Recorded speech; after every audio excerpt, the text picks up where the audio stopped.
All right, we're back here for another day. Today we're gonna focus on the vacuum line going from, we're gonna go to the fuel pressure regulator right there to the blow-off valve.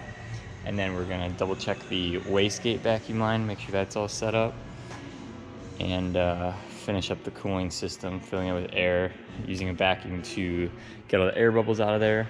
And we'll see how far we can go with more troubleshooting for the tune. But not sure if we'll be able to get that finished up today. So for the wastegate, it already has a vacuum line going directly to the turbo. Hard to see, but it's like right there. So that is already set for us. We don't have to worry about that. Right now I'm just stripping out the bottom of the hood. We're gonna do the hood pins. Thinking about mounting them here and here. We'll see though when we put the hood down, kind of just get like an idea of where that would sit, if it would look good or not. Otherwise, I'm thinking about somewhere over here and here, but we'll see which one looks better. We got the hood attached, just 2 bolts on each side. Took out the black inliner here, and it looks like it fits just perfectly. So don't have to worry about any clearance issues with that. Just got to get the hood pins installed, and then the hood will be able to stay down on its own. For the hood pins, we were planning on just going right here, but I kind of didn't want it too close on the hood, so we're gonna do it one here just to the inside of the center screw for the headlights. We got it marked with just Sharpie. We're just going to drill, and then put in the stud for this first part.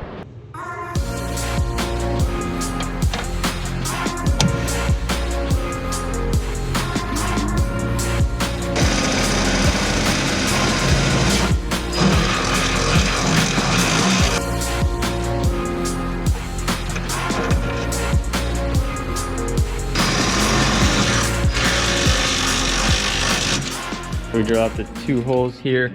Got the it's 1/2 inch for the stud to go through. So we'll mount those up and then figure out exactly where we need to drill on the top.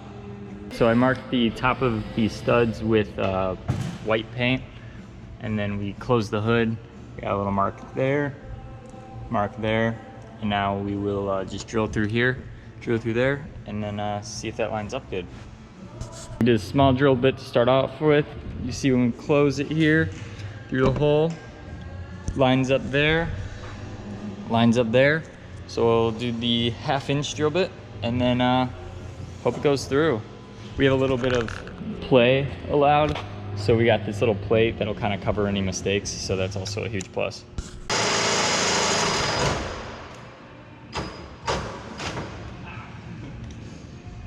The studs for the hood pins are coming through perfectly now. We got them at a spot where we want them.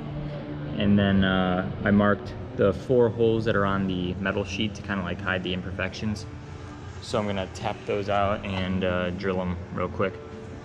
All right, so the hood pins are in. This is what it looks like. We've just put 4 bolts on each one, going right through.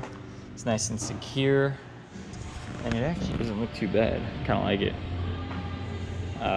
Looks like we did pretty good too, centering one over there. They're pretty even, so it looks nice at least. Not like kind of half-assed and everything. I feel like it kind of dented, but I mean, hey, what else are you gonna get? It's the only way the hood will be down. Nice and secure, and yeah, looks good.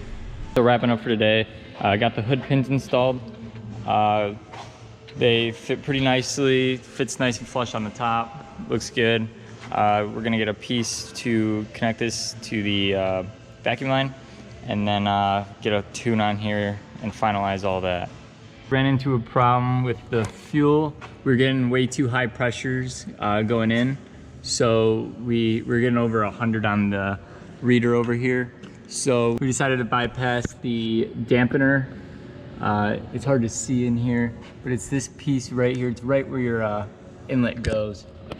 The screw that was inside there was, we didn't understand how it worked. So we drilled the bolt to have the banjo bolt fit over it, and the holes to kind of like line up and have the fuel go through it, because there was no pressure going through. So once we had that, it seemed to have started all good and everything was back to normal.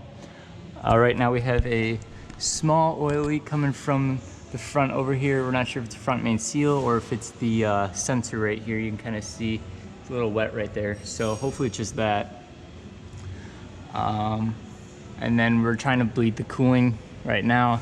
We feel like right here it's nice and cold, but at top it's super hot, so the thermostat's not opening up. So once we figure out a nice way to bleed that, that should be it. If you see under here, we got the fuel filter attached from last time. And well, we kind of bent the line just a little bit right here just to get it down to get the hose on there. And my old line was like so rusted by this connector, and it kind of snapped and it was leaking. So just went up real quick, got some hard line right here, 5/16, and we're just gonna run the line from the hose back here all the way up until right past this clip, and then we'll just do hose to there. Should be a pretty simple install. Hopefully that'll get a nice fuel pressure line feel to it. I mean, these things are pretty old, so I guess it's kind of a good thing that we're replacing it.